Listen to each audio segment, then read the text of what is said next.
Ikemba village bloomed during the rainy season, its red earth soaked in memory and mystery. And in that soil, young Adaora and Chisom grew. They were childhood friends turned secret lovers, bound not by permission, but by the quiet language their hearts spoke whenever they met. Chisom, a brooding artist with fingers always stained with charcoal, would sketch Adaora in the sand, in books, on wooden slabs, everywhere. Adaora, bold and inquisitive, loved him fiercely, even though her parents saw her future differently: law school in Enugu, a respectable husband, and a family name that would echo through generations. But Adaora had no interest in being someone's perfect daughter. She wanted to feel alive. And Chisom, with his sad eyes and strong arms, made her feel like the only girl the sun rose for. On Adaora's last night before leaving for university, they met at the forbidden river, Mmirioma, said to be home to a spirit who watched over lovers. There, beside the whispering waters, they made a blood covenant. They pricked their thumbs, let their blood mingle in a calabash of palm wine, and drank. "If I ever forget you," Adaora swore, "let my soul be restless. And if I ever betray this love," Chisom whispered, "let peace flee from me." The wind howled that night.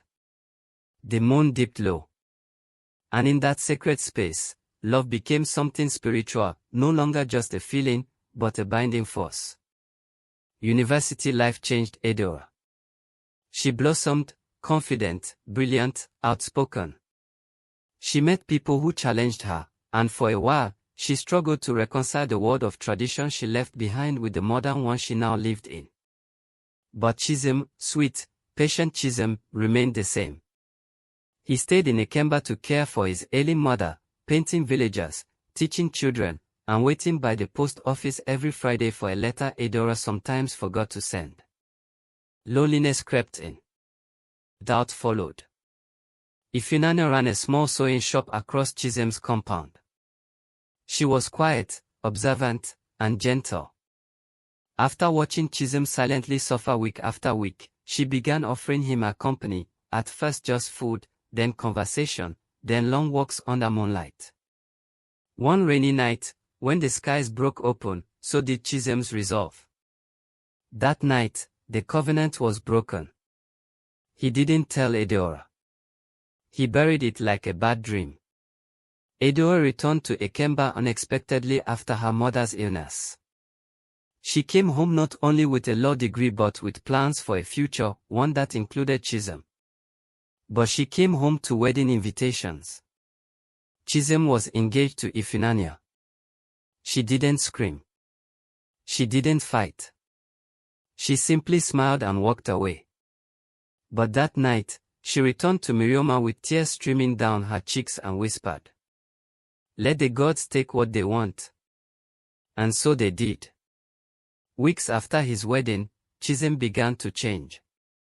He'd see shadows in corners. Hear Adaora's voice in the wind. His hands would shake while painting. At night, he'd dream of the river turning to blood. His mother, alarmed, called for the local dibia Ikena. "He has broken a sacred tie," the old man said. "What was joined in blood cannot be separated without consequence." Ifunanya watched helplessly as her husband drifted further away, haunted by a woman she never truly replaced. Unable to live with the torment, Chisom sought out Adaora. He found her teaching at a school in Saka, distant and composed.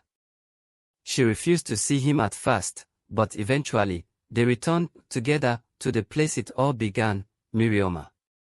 There, the air was still, heavy with memory. "You broke me," Adaora said, her voice breaking. "You made me drink from your soul and then walked away." "I never stopped loving you," Chisom whispered. "I just lost faith." "Then go to the river. Ask for it back." And so he did.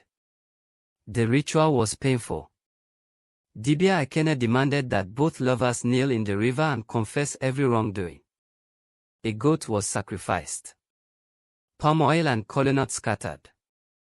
They poured libation, wept, and begged the gods to unchain them.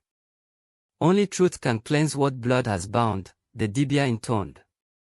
Adaora wept, not for the lost years, but for the boy who once believed love alone was enough. Chisom returned to Ikemba, divorced Ifunanya with quiet dignity, and left the village to find himself. Ifunanya never cursed him. She simply folded his clothes, handed him his sketchbook, and said, "I pray you find the peace you owe yourself." Years passed. Adaora published a book of poetry titled Covenants and Rivers. Chisom's art appeared in galleries across Lagos. They lived separate lives, but always carried a part of each other. 10 years later, at a cultural arts festival in Lagos, Adaora stood in front of a painting titled The Covenant, a depiction of a river, two lovers, and a moon bleeding light. She turned, and there he was. Chisom. Older. Still haunted. But peaceful. "Have you found peace?" she asked. "Not fully," he smiled. "But seeing you here, maybe the gods are kinder now." Not all love stories end with marriage. Some end with memory. Some end with forgiveness. And some, like Adaora and Chisom's, end with understanding. Bound in blood. Broken by betrayal. Healed by grace.